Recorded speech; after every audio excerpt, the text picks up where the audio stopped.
Goedemiddag. Ik heb mijn speech voorbereid in het Engels, want het is een Nederlandstalig publiek, maar je pense qu'il y a aussi des francophones, alors je vais le faire en anglais. Well, thanks for Fibelotto to put retrofitting on the line. And I don't call it retrofitting, I call it repowering. I want to express the power. My name is Jan Bracke. I have a history at General Motors. I've been doing manufacturing there, building paint shops, body shops, etc. I'm really a project guy. And I guess that's about the reason why I came at e-Trova, to make the project work. Now, fuel costs are rising and the transport sector is clearly under pressure. But on the other hand, there's also the energy transition. We cannot avoid that, that's going to come. And that's really the reality that transporters have today. And how do we become sustainable while still having a profitable business? There's the sustainability part. Transport is an important sector. It's also a growing sector. But transport is also a sector with the most emissions of all industries. When you look at the CO2 emissions for the industry, for energy generation, for agriculture, for the infrastructure buildup, that's all declining except for transport that is not declining. That's why transport is targeted by the EU regulation. And you see here the chart below. These are very drastic and fast reductions that need to happen. You see here minus 45% by 2030. That's only 4 years from now. So I think there's a need to go to electric. It is coming, no doubt about it. Now on the right side you see the economic part. The transport, they have really low margins, and the big hurdle for electrification is the capital investment for a new electric truck. I can give the illustration. A diesel truck costs about 120,000 euros. An new electric truck costs about 300,000 euros. That's a big investment. And the cost of the operational cost of an electric truck is determined also by the way how you procure your electricity. That is an important factor. But we believe that the sustainable choice is also an economic choice. And that's why we came up with repowering. And you heard from my prior talkers that it's very difficult. It's not easy, absolutely not easy. But that's what we've done. So you see here a basic diesel truck, all in gray, and we keep as much as possible in the gray components. We keep the chassis, we keep the axles, we keep the wheels, we keep the cab. And we put in 4 modules. And by doing it in a modular way, we can do the transfer in about a week's time. The models are a driveline that sits here in the middle and in between the chassis. It's coupled to the prop shaft, and it's well-certified equipment. It's a Dana motor, it's an Eaton 4-step transmission, so we have basis certification for that. As energy storage, we have the battery packs here. We mount those on the side of the chassis beam, where the place is where the diesel tanks hang. And also that is a certified, definitely R100 certified, what was critical as the prior talker said. It's from a German manufacturer, Ampere. And then we have this auxiliary cradle. A cradle is kind of a structure where we put all the components that you need in the truck together so that we can install it in one module. And I name a few. You need an electric compressor because we still use the brake system. Brake system is activated by pneumatic energy. That's why you need an electric compressor. We use an electric hydraulic pump for the steering. The steering is still the same, but the energy is generated by an electric motor. We need an inverter for the motor, we need an inverter for those pumps, as I earlier said. We need a cooling system, and we need a new control unit. And then comes the fourth package, it's a virtual package, is the VCU software. Because we need to tie in all those existing systems in the truck with the new systems. And I give you an example. We still keep the brake controller. It's a Knorr system, that's still activated while we put the brake pedal.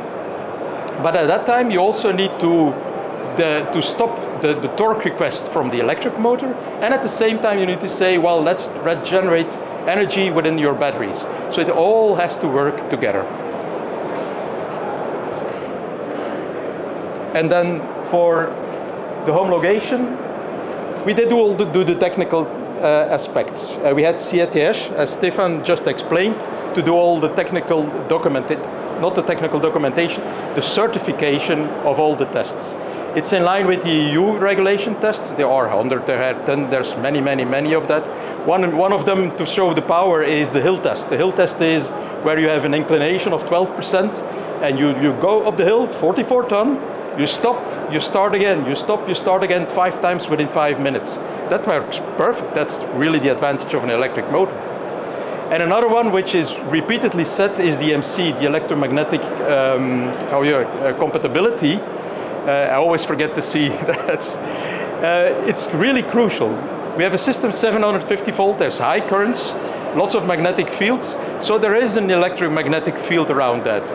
But whatever electric equipment you put in the world, you need to be certified that it doesn't impact other things, like this mic or a television set, or that it isn't not impacted by other radiation, so that not an external short can impact the truck, that it is immune. So those tests were passed. They were supervised by CHES. They were done in the Netherlands. In short, we had that certification done. We had a one package submitted to the federal, not to the federal, to the Flemish authorities, the mobility, whereas Ronnie is there.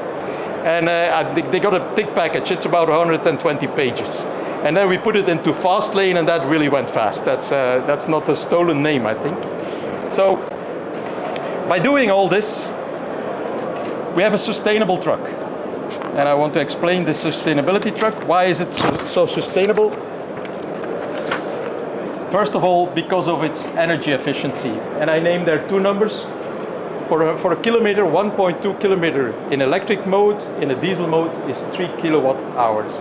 And that's clear because you go from chemical energy to mechanical energy with the step in between. It's a thermal system, it's explosions, it's a linear movement going to circular movements, and that's why you have this disadvantage. It's about 40% only of the diesel truck, the basic energy that you need. And then also, you have the capability with electricity to go fully renewable energy. Wind, solar, but also nuclear might also be an opportunity. It's renewable, that's an important key. And then the reason why we call it sustainable is the zero emissions. And there's more than just the carbon dioxide emissions. There's also the nitrogen emissions, there's also the sulfur emissions. And very importantly, also the small particles is an important factor into that. So with all these measures, we have a truck which is sustainable, which is really, I would say, helps companies to go for this, their sustainability criteria. What we add with Trova by doing the repowering, we add the circular aspect to that. When we strip that truck from its diesel and its exhaust systems, it weighs roughly 6 tons. That's 6 tons of materials, raw materials, steel, copper, plastics, glass, name it, that we reuse. And that's an equivalent of about 15 tons CO2 for a truck. Now, obviously, there's also an economic aspect. And again, why is an electric truck cheaper to drive with? First of all, again, that electric efficiency, but also you don't need to buy diesel. And diesel, as we all know, the prices are soaring. And it's not going to drastically change in the short term. And you're dependent on the geopolitics. And that's not all it's going to change in next week, I think. In addition to that, there will be carbon taxation. And I know there's a lot of debate about ETS2, and some people like not to have it or have it. But there's some point of carbon taxation is going to be there. So diesel prices are volatile. Electrical prices are to a less extent volatile. I know they're dependent on the weather, the time of the day you buy electricity. I know also the gas prices determine that. But there we can go with an energy management system and determine where do I charge my truck? Do I charge it at night? Do I charge it in the afternoon? Surely not at 6 o'clock in the evening when the electricity is most expensive. And those opportunities you can capture. And the big battery within a truck is also an opportunity to capture eventually negative prices of energy. Yeah. Another aspect in the cost reduction is the road taxes. There's a significant difference in road taxes for a zero emission truck. It's roughly about 25 cents per kilometer. There's a new table about it. It changes in June, but that's roughly the figure. And then there's, for the investment, the ecology premium is cancelled as of the 1st of January, but there still is a thematic tax deduction. It's dependent on the size of the company, 30 or 40%, which translates in roughly 10% of the reduction. And then the last factor why an electric truck is cheaper is because of the maintenance cost. You can all explain that an explosion system, which is heat generation with all the exhaust, is a much more maintenance effective system than an electric, which starts in a circular motion as of the beginning. I even heard a story that of a man working in a truck maintenance shop where they go to the certification, the yearly certification, that they need to clean and wash the filters, etc., to enhance the likelihood of passing the tests. So it is definitely there. Now, in all these economic advantages, we add a last advantage with the circular system. The capex, the initial investment of that truck is lower. Instead of the 300,000 for a new electric truck, it's about 200,000 for a refurbished or a repowered electric truck. That has a big impact on the cash situation of the company, and I'm convinced that the payback time is about half. So, as I said at the beginning, the fuel prices are rising. The transport sector is under pressure, and the energy transition is unavoidable. But with sustainable choice, we make also an economic choice. We can make work both things. Now, this is not only PowerPoint. What you see there is the green truck. It's behind this wall in hall 5 in the middle. When you miss it, you're colorblind, I guess, but it's a big truck. It's basically a Volvo FH dating from 2016. It looks like brand new. I think every trucker wants to drive that truck. I give some specs about the motor, about the transmission, etc. Marco is here, who coordinated all the technical things. You can talk with him definitely on that.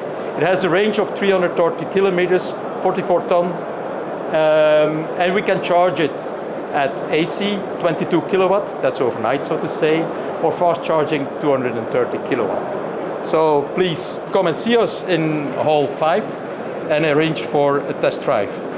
And that's the people who do it. I'm the one in the middle. Marco is sitting here. Chris does for us the sales, and Michel is also here. Patrick will be here tomorrow. Thank you for your interest.